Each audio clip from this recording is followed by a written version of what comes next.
Welcome to Easy Chinese. Want to uncover 5 basic common concepts words in simple Chinese. First up, she means yes or to be. A teacher once asked a student if he is American. The student answered, she. It means yes.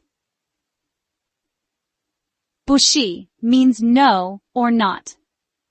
A customer want to ask if the person is a manager. The person replied 不是 means he is not. Next, hao means good. When used as a reply, it can mean sure, fine, or okay.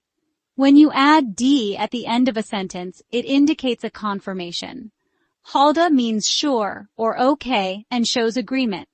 This interjection is commonly used to accept a request or suggestion and quickly express understanding. A manager asked Tom to arrive at the company by 9 tomorrow. He smiled and said, Halda means sure. Next, huài means bad. This apple is rotten and inedible. It is huài means it is bad. Last one, ren means person. A wise sage once said, 做人, being a good person, is the highest achievement in life. So next time you use these words, remember their deep meanings. Happy learning!